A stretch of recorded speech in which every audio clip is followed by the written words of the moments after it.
Bueno, vamos a hacer la presentación. Está con nosotros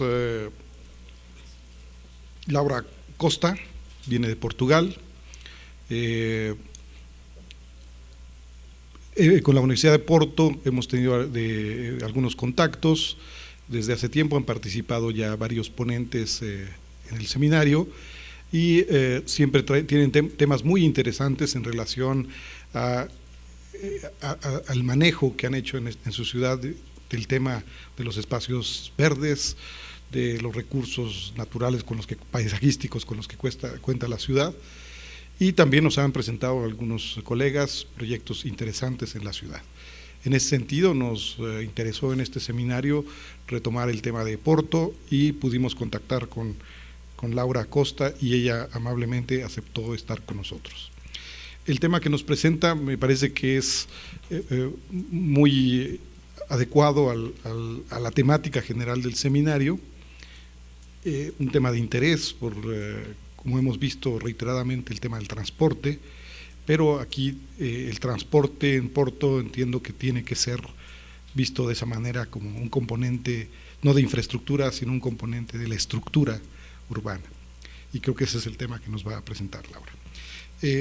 Laura es arquitecta paisajista por el Instituto Superior de Agronomía de Lisboa, es candidata a doctora y está actualmente desarrollando su tema, la vegetación en la implementación de proyectos de paisaje, de arquitectura de paisaje. Esto lo está haciendo en la Facultad de Ciencias de la Universidad de Porto. Actualmente es profesora en la Universidad Trás-os-Montes e Alto Douro. Imparte clases en el programa de maestría de arquitectura de paisaje y en la licenciatura también de arquitectura de paisaje de esta universidad. Ha sido profesora también en la Facultad de Arquitectura de la Universidad de Porto y en otras escuelas de Portugal.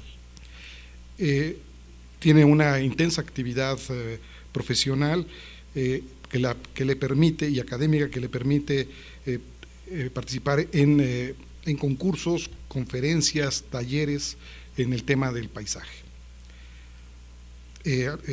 Algunos de sus trabajos han sido premiados, en particular ganó un premio nacional de arquitectura de paisaje en Portugal. Y ahora nos presenta un proyecto en el que ella ha participado, que es este tema del metro en Porto. Adelante, Laura. Buenos días. En primer lugar, me gustaría de agradecer la amable invitación que la organización del 10º Seminário de Urbanismo Internacional me envió para, y en especial ao Sérgio, muchas gracias. Es un prazer estar aquí. Depois, tenho que pedir perdão pelo meu pobre espanhol, mas serei uma portuguesa tentando falar um pouquinho de espanhol.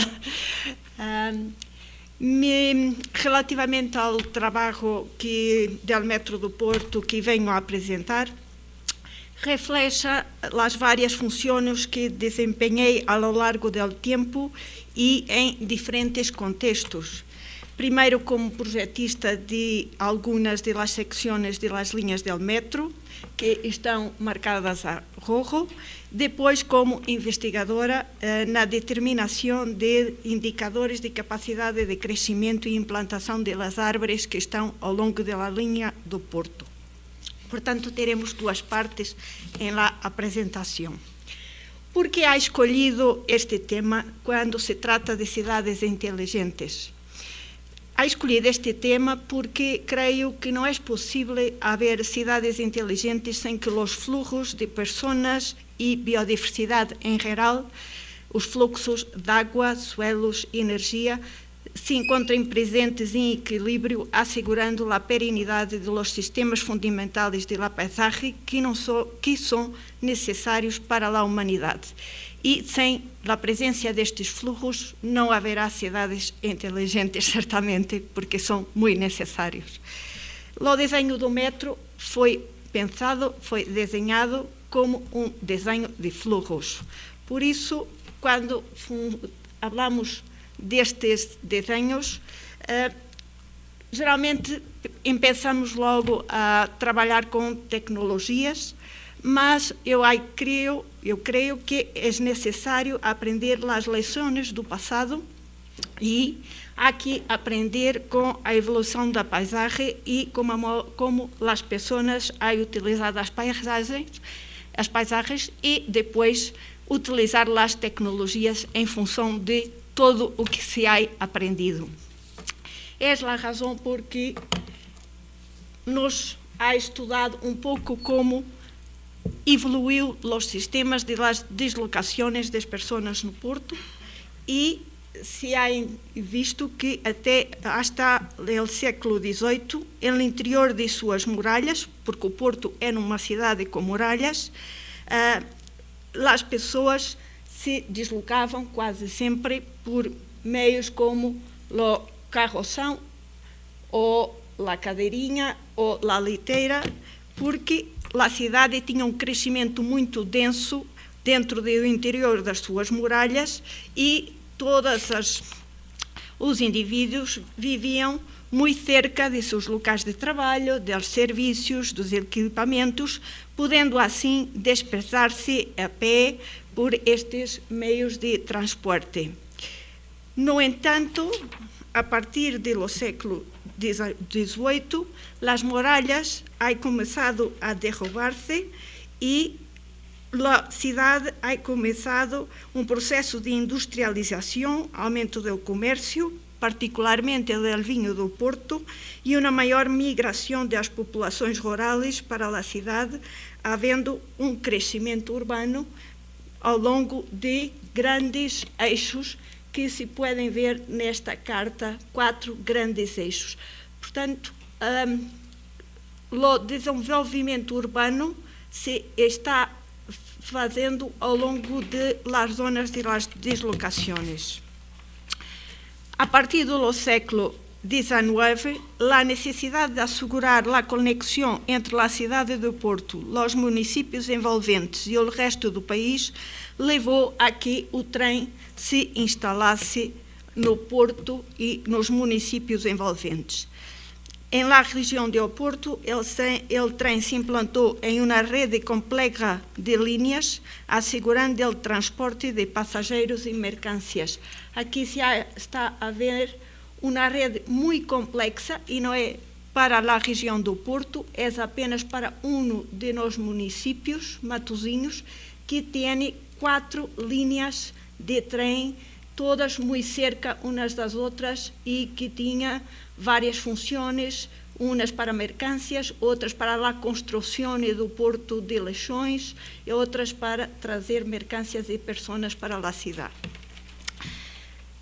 Estas linhas e estações, que inicialmente eram periféricas, foram progressivamente absorvidas por el tejido urbano em contínua expansão, levando a que em algumas situações o próprio canal de circulação do trem foi arborizado para melhorar sua inserção em el contexto urbano, como se pode ver aqui na estação da Senhora da Hora, que foi absorvida pelo crescimento e foi melhorando sua inserção.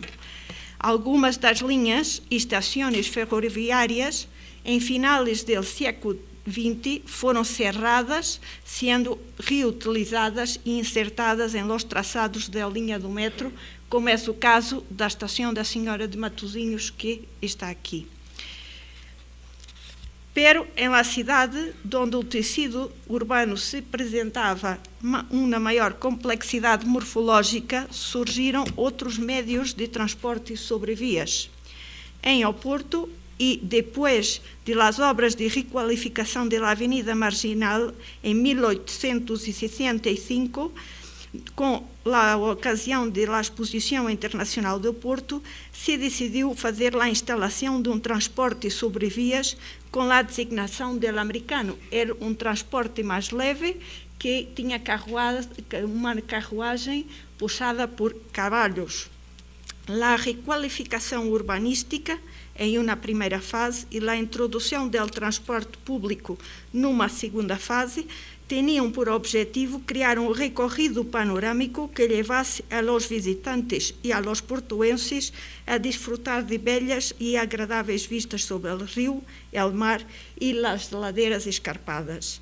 Estas intervenções revelaram um grande interesse em el contexto da arborização e verde contínuo para a cidade do Porto, porque, además de la questão fundamental de la mobilidade, aspectos de qualidade paisajística e urbanística, conforto em la circulação e em prazer de viajar, proporcionado ao longo da paisagem, também se tiveram em conta. A arborização e o prazer em la deslocação implicaram a preocupação de manter e plantar árvores ao largo de las margens, desenrolando-se assim um corredor verde associado à linha conhecida como do americano no século XIX. Como se pode ver nestas imagens. Se o americano foi inicialmente introduzido em el recorrido marginal, rapidamente se difundiu por las principais plazas e calles de la cidade, passando a ser um meio de transporte que fazia parte do cotidiano da população do Porto, expandindo-se também para outros municípios.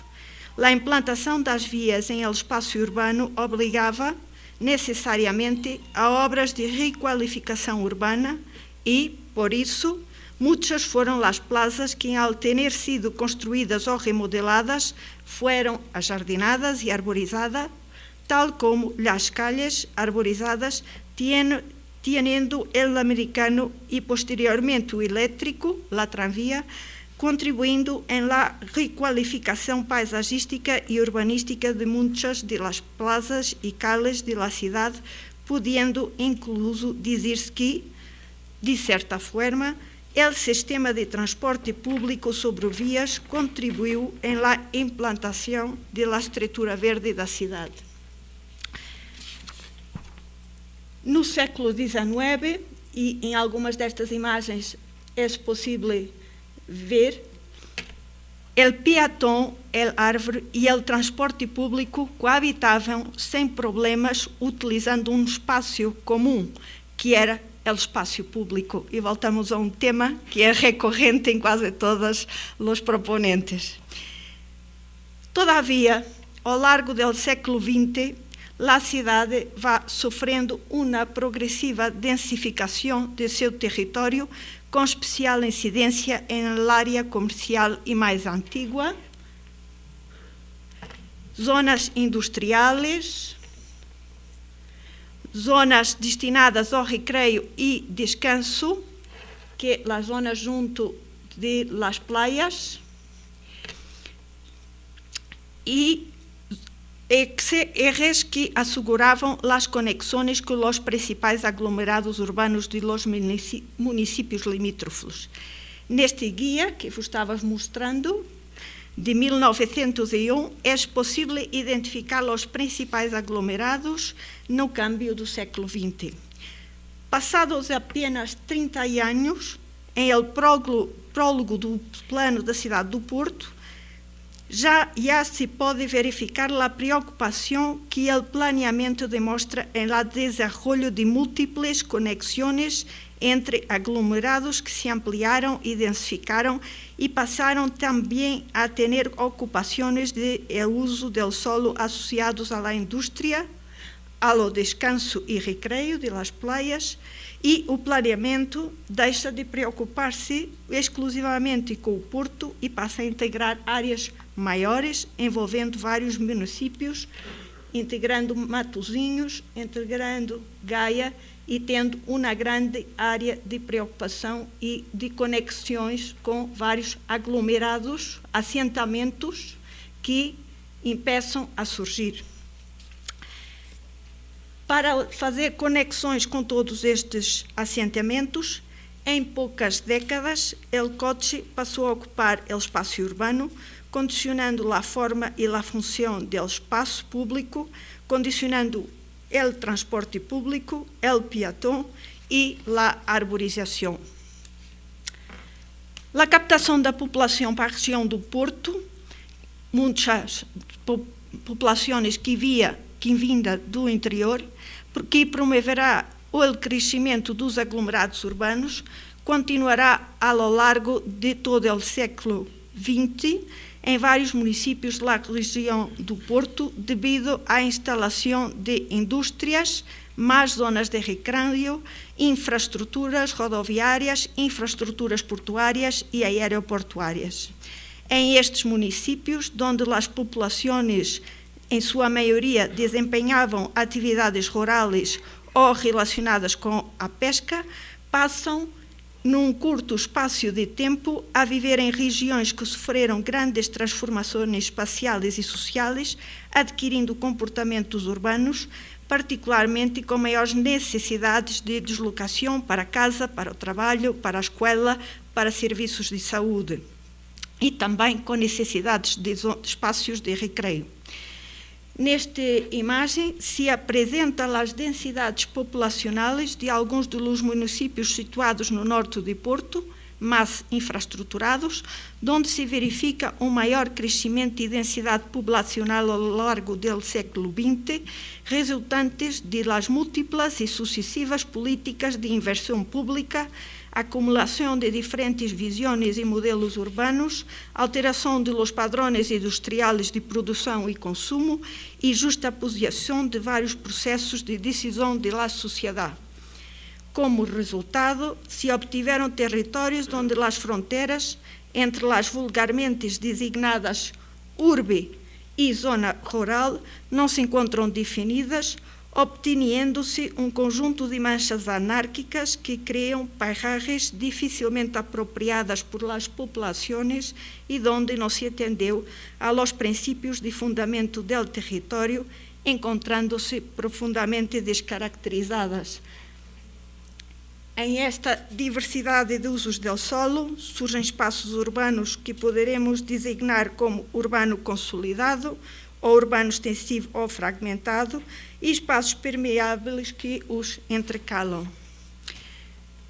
Claro que na região do Porto, os espaços urbanos consolidados ou urbanos de maior dimensão e densidade têm crescimentos contíguos, são relativamente ordenados e facilmente compreensíveis. Estamos a ver umas imagens do Porto e umas imagens do município de Matosinhos, com leituras urbanas entendíveis, mas quando olhamos para imagens de espaço urbano fragmentado, se entendem que é quase impossível precisar forma, limites e padrões estáveis ou legíveis de estrutura, apresentando muitas escalas e que respondem a modos diferentes da territorialização contemporânea da sociedade.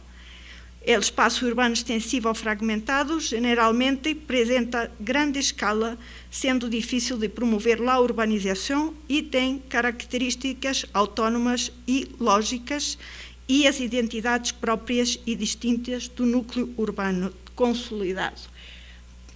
É possível ver a mesma imagem, são duas imagens do mesmo local, e como ha evoluído apenas em 7 anos, quase de uma forma descontrolada. E neste vasto território de usos vastos, a população se desloca essencialmente dentro da região. Se há verificado que 85% se movimenta dentro da área metropolitana, de los quais 57% se deslocam dentro do próprio município e apenas 28% das restantes deslocações são entre municípios da área metropolitana do Porto e 14% das deslocações são entradas e saídas. Sendo que as principais razões por que as pessoas se deslocam são as atividades cotidianas do trabalho, escola e saúde. Também se tentou entender de que modo os indivíduos se deslocam e se verifica um pouco estranhamente, porque é dentro do município, são espaços muito, distâncias pouquitas, se verifica que quase a metade da população se deslocava de automóvel, 46%, para distâncias pouquitas, e que apenas 23% e 24% das pessoas se deslocavam a pé ou por transporte público, aspecto que pode parecer pouco lógico quando evaluado o tipo de movimentos. A pergunta que nos surge, em função destes dados, é que razão há para efetuar este tipo de deslocamentos, de deslocações por automóvel? Porque tantos indivíduos usam o automóvel? E voltamos a uma imagem também que há aparecido em muitas comunicações. A resposta é dada nesta diapositiva que apresenta numa portada do livro de Álvares Domingues. No século XX, a inversão realizada em Portugal em las infraestruturas rodoviárias ha induzido a la utilização do automóvel como meio de deslocamento em toda a região. A deslocação por automóvel se volviu mais rápida e versátil do que a deslocação por transporte público. A próxima questão é pero que custe tem este tipo de opção? Estas soluções promovem a pérdida de los recursos naturales, los perdemos los sistemas suelo, o principal sistema produtivo de alimentação, que é o nosso sistema fundamental, o sistema hídrico, o sistema da biodiversidade, promovem a descontinuidade e a falta de conectividade das estruturas ecológicas e promovem a descontinuidade do espaço público que é utilizado por lo indivíduo e excluem o indivíduo como utilizador do espaço, passando a ser apenas o condutor. Então, que outra visão poderemos ter sobre a mobilidade? De que forma poderemos olhar para a região do Porto e entender outras opções? Se há verificado que os problemas de mobilidade não há sido resolvido com todas as carreteras. Ao longo de todo o século XX, continuavam os problemas de mobilidade, pelo que começou a empezar a consciência de que as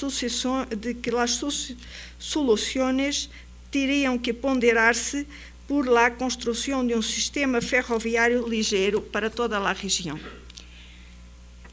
Por iniciativa de alguns políticos locais, os políticos inteligentes, há alguns, felizmente, se desenvolveu o projeto, se procurou a financiação, se obtiveram os apoios necessários do poder central e europeu e se propuseram as obras para as várias fases do projeto. O projeto se iniciou em 1999, tendo por arquiteto coordenador Eduardo Sotomora. Em 2013, já está construído 70 quilômetros de metro, com 81 estações e 6 linhas. ¿En qué año? Eduardo Sotomora. No, ¿en qué año? 1999 começou o projeto. A primeira linha ha sido inaugurada em 2003.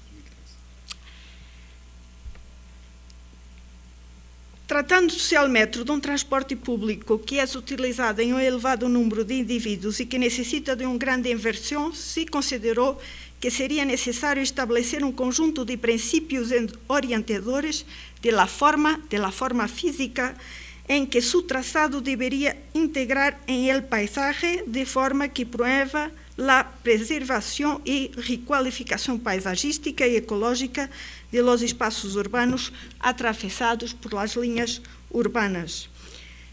De entre os traçados, dos princípios que cabe de destacar para os traçados, são o aproveitamento dos traçados pré-existentes. Sempre que havia linhas de trem que não estavam ativas, se aproveitou as linhas de trem com a intenção de alterar o mínimo possível os sistemas existentes.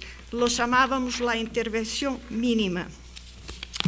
Quando seja o caso de implantação de novas áreas de traçados, se deveria minimizar a ocupação de territórios e privilegiar as ocupações dos espaços degradados, porque com a implantação do metro seria uma boa oportunidade para requalificá-los. Preservar os elementos que se considerava que tivessem valor patrimonial, cultural e ambiental, alejando-los do traçado do metro para não haver competição visual entre os elementos. Proteger as populações, evitar as demolições de vivendas e os realojamentos por la penalização social. Eu vou mostrar um caso de estudo em que apenas se ha demolido uma habitação. Estabelecer relações com as estruturas ecológicas presentes na área metropolitana do Porto. Aqui tenho um master plan que apresenta a grande estratégia da rede ecológica para toda a área metropolitana do Porto, que tem 17 municípios, e o metro é uma boa oportunidade para criar uma rede mais pequena que se conecta com a rede mais estruturante que já está definida. E estes eram os princípios para o traçado. Depois haveria que definir princípios para... Claro que foram definidos princípios para todas as disciplinas. Eu estou falando da arquitetura paisagística e, portanto, haveria que definir princípios também para o projeto de integração paisagística, que são os princípios que eu hei aplicado nesta diapositiva e que eram essencialmente em 3 níveis: níveis ecológicos e funcionais, níveis estéticos e níveis sociais. Há sempre uma grande preocupação em tentar integrar os 3 elementos, que são os elementos importantes para que se possa fazer a integração e que as pessoas possam depois admirar os espaços que vão utilizar. Criar espaços verdes, promover a biodiversidade. Muito importante, tentar captar ao máximo o carbono, tentar retirar coches do espaço onde vai funcionar o metro e promover o espaço arborizado. Do ponto de vista estético, tirar grande partido dos aspectos estéticos da vegetação, dos materiais que vão sendo aplicados e tentar introduzir identidades num espaço que está profundamente descaracterizado, principalmente nas zonas fragmentadas ou dispersas. Ao nível social, promover e tentar promover as relações afetivas, que muitas vezes não las há, porque as pessoas vivem nestes espaços, trabalham noutros espaços, mas não têm grandes relações afetivas entre as populações e estes novos espaços, criando situações diferenciadas ao largo das diferentes tipologias.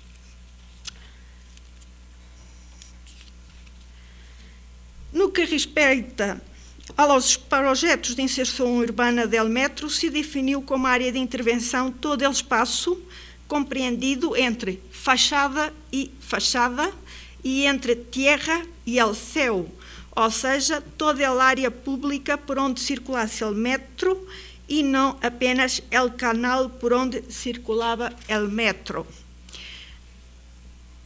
Citando um dos arquitetos que ha trabalhado aqui no projeto, ha dito que a linha se desenvolve, o arquiteto Távora, perdonem, a linha se desenvolve através de um conjunto de espaços de caráter diversificado em uma composição que se propõe não ignorar, incluso reforçar, o caráter de calles, avenidas e espaços públicos em sua larga e um pouco anónima extensão, não ignorando nem alguns dos edifícios dominantes na área por sua massa ou por la discutível qualidade, nem a necessidade de completar com vegetação, comércio, espaços públicos e estacionamento as novas áreas a criar com elementos de sua significativa presença.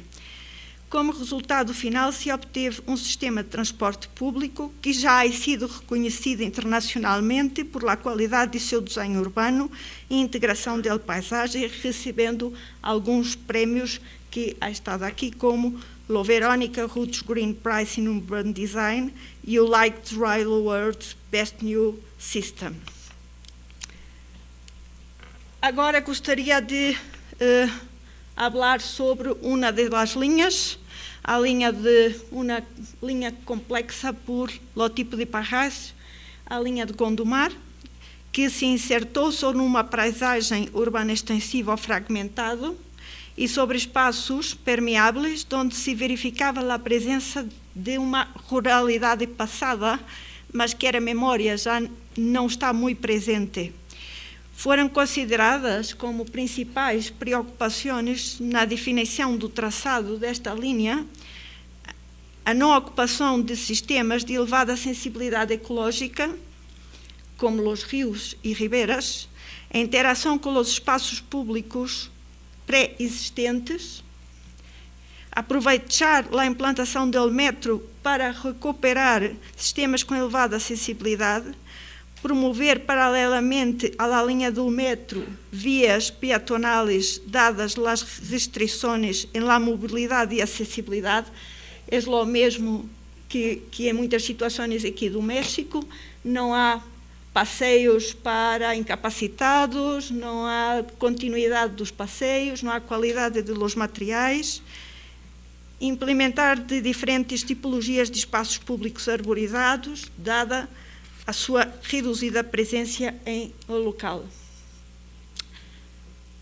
Dada a complexidade do território e os condicionantes que a paisagem apresentava, foram testadas várias soluções em maquetes, simulações, projetos, e o traçado que ha sido estabelecido ponderou os benefícios, e os benefícios eram os menores custos ambientais e sociais e uma maior requalificação paisagística e urbanística, e a sua eficiência, sendo eficiência ponderada pelos custos financeiros, o tempo das viagens é muito importante que seja muito rápido, os passageiros a captar tem que ser rentável e as possíveis ampliações da linha no futuro.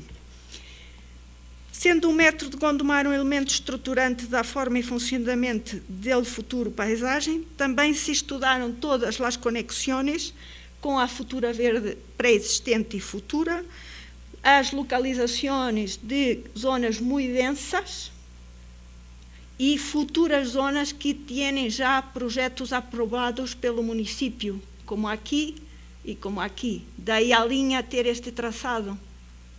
E infraestruturas como campos de futebol.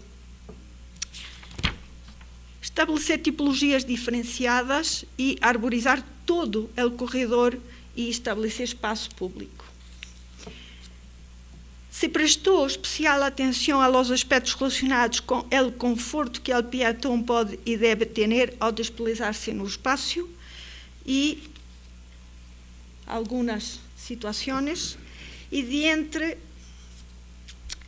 as várias tipologias de espaços públicos arborizados, todos os espaços públicos são arborizados. Temos aquelas que se encontram vocacionadas como sejam espaços para estar, espaços, lugares estanciais, e que são necessariamente desenhadas com maior detalhe de cromes, de volumes, de detalhes, de condições de conforto. O conforto é muito importante para que as pessoas utilizem o espaço exterior. O conforto bioclimático, a temperatura, a umidade, se pode utilizar técnicas de fuentes, as árvores, os materiais de construção, o conforto de luz, também utilizando materiais de construção, as árvores também é muito importante para o conforto de iluminação. De entre as zonas de estar, temos estações, aparcamentos e pequenas plazas. Não há desenhado grandes plazas porque o objetivo era ter friendly spaces. Não sei muito bem como traduzir, mas espaços para encontrar amigos, pequenos recantos para se estar. E depois espaços para percorrer, parques e jardins. A linha de Gondomar se apresenta continuamente arborizada, definindo assim um corredor verde de escala variável e que tem, neste momento, 2.000 árvores plantadas e em espaços verdes 10 hectares, o que para Portugal é um parque muito interessante. Aproveito, já vamos ver algumas imagens, aproveito só para apresentar aqui um pequeno abordagem sobre os custos da arborização, porque muitas vezes se diz que não se pode arborizar porque é muito custoso. E não é verdade. Em obras neste tipo de infraestruturas, a arborização é apenas uma pequena parte. Se pode ver que 1,7% foi o custo de toda a arborização em o custo total da construção. E estou a falar no custo da construção. Não está aqui incluído as carruagens e todo o equipamento elétrico. Portanto, quando se quer arborizar, é possível, não é um fator que seja muito significativo no custo total do projeto e da construção. Aqui algumas imagens que poderemos ver de como ha sido o resultado final. Esta é a linha do metro numa das áreas que vai ter futuras construções que estão aprovadas pelo município. Estações. Aqui um espaço interessante porque é uma zona inundável. Temos zonas mais urbanas, mais desenhadas, e temos zonas mais naturalizadas. Aqui passa uma ribeira e, quando é necessário, toda esta área fica inundável e é uma cuenca que permite armazenar água e impedir inundações em outras zonas, evita inundações. Está preparada para esse tipo de ocorrências.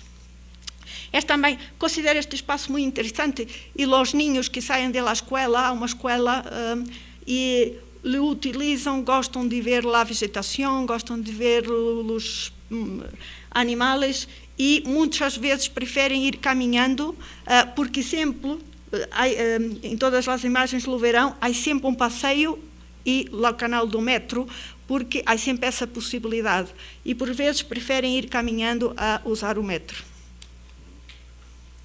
Aqui outras soluções, já uma zona bastante densa, que se pode ver, soluções de túnel, outras soluções com os passeios, uma zona mais rural, a saída da escola,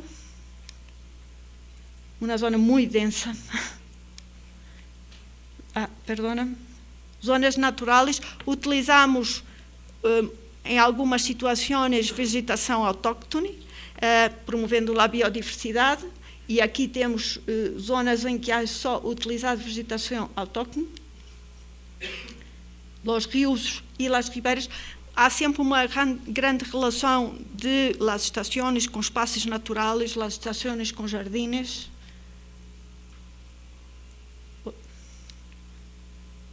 E aqui uma situação em que já está pensado para uma futura ampliação com outra linha.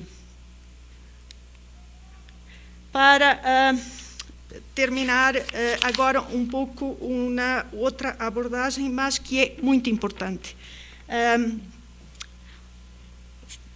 Desenhar é muito importante, construir é muito importante, mas quando se trabalha com seres vivos, eu trabalho com seres vivos, com árvores e com arbustos, nós temos que entender se depois são bem-sucedidos ou não, porque se não vingam, se morrem, todo o nosso trabalho não tem futuro e não é bem-sucedido. Aí, um dos primeiros trabalhos que nós fomos fazer foi verificar se os objetivos estavam a ser estabelecidos e se as questões de requalificação urbana estavam a ser estabelecidas, porque as árvores estavam evoluindo. Por isso, fomos determinar a evolução do desempenho do corredor verde. Para avaliar a primeira avaliação, aqui está lá a amostra em 10.000 árvores, fomos evaluar 2.400 árvores, era uma amostra interessante, e fomos determinar os indicadores, e o primeiro foi a taxa de mortalidade. A avaliação começou em 2000, quando se fez as primeiras plantações, e se terminou em 2009, e ao longo dos 9 anos se teve uma taxa de mortalidade de 15%, o que é uma taxa muito interessante, porque se pode considerar de baixa, e, portanto, há-se concedido que a manutenção não teve que substituir muitas árvores, o que é muito interessante, porque se manteve a mesma qualidade, os mesmos tamanhos, as mesmas formas, e do ponto de vista da estrutura, se manteve a mesma estrutura até hoje. Depois fomos tentar avaliar um indicador que era importante, era se todas estão a crescer nas mesmas condições, ou se umas estão a crescer muito, outras pouquinho, porque o que nos interessa é que estejam a crescer em boas condições. Estamos a tentar avaliar os indicadores da capacidade de crescimento e de implementação das árvores, e para determinar estes indicadores foi necessário determinar os incrementos médios anuais dos perímetros e das alturas das árvores que se encontram sujeitas aos diferentes fatores do meio urbano. Portanto, há medido todas as árvores e se observou que há espécies que têm crescimentos muito grandes, há outras que têm crescimentos muito pequenos em perímetro de tronco e há outras em altura, que não são as mesmas, mas que nos permitem verificar como estão evoluindo as espécies. Outro aspecto que fomos avaliar, não tenho muito tempo, pois não, daí a 5 minutos. 5 minutos, ok. Depois se foi lá fazer a avaliação do vigor e da vitalidade, porque só o crescimento, elas podem estar crescendo, mas podem estar em stress, podem estar com aquelas que não estão em bom estado, que têm mau aspecto e, portanto, também não são árvores muito interessantes em espaço urbano. Ou árvores que estão em excelente aspecto, ou árvores que, não estando mortas, estão quase mortas.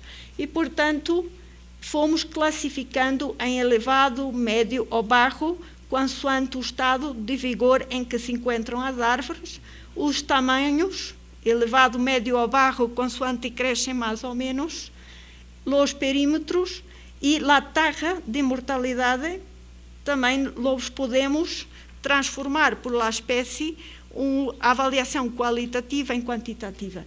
E isso nos possibilitou chegar a um indicador por espécie para cada árvore. E é muito interessante porque agora podemos perceber para a área do Porto, claro, as condições do Porto, quais as árvores que estão evoluindo melhor e quais as árvores que estão evoluindo de forma pior. Como não estamos satisfeitos, queremos mais, agora vamos pensar a fazer uma outra avaliação, que são os indicadores de desempenho das árvores.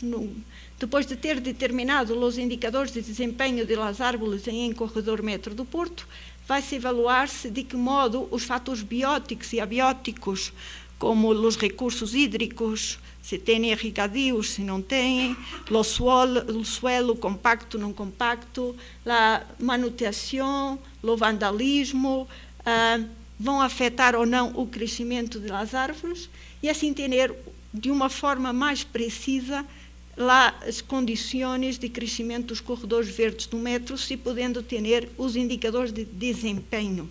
E com estes indicadores de desempenho, que serão muito precisos face às condições do local, poderemos, por fim, fazer a avaliação da competência das linhas e estabelecer de que forma esta linha está evoluindo melhor ou pior, dando orientações para o mantenimento, que necessidades há de mantenimento, aferir, como se pode selecionar melhor estas ou aquelas espécies, porque em espaço público não podemos esperar 30 anos para que uma árvore se estabeleça. Não é o mesmo que um jardim ou um parque. Uma árvore em espaço público morre ao fim de 60 anos, é uma idade média. Por isso, temos outros parâmetros e temos outras exigências que não nos temos em parques ou jardins, e é muito importante ter indicadores que nos permitam desenvolver corredores verdes com mais competência e que ofereçam às pessoas melhor qualidade das suas estruturas ecológicas. Só para terminar e como conclusão, o metro é um elemento de desenho urbano que eu creio que é estruturante quando devidamente arborizado e associado ao espaço público, porque permite devolver ao peão o seu espaço, proteger o ambiente e requalificar as paisagens. O metro poderá oferecer deslocações de qualidade através de paisagens com os quais as pessoas se identificam, sendo a deslocação também um momento de prazer nos seus dias. Gracias.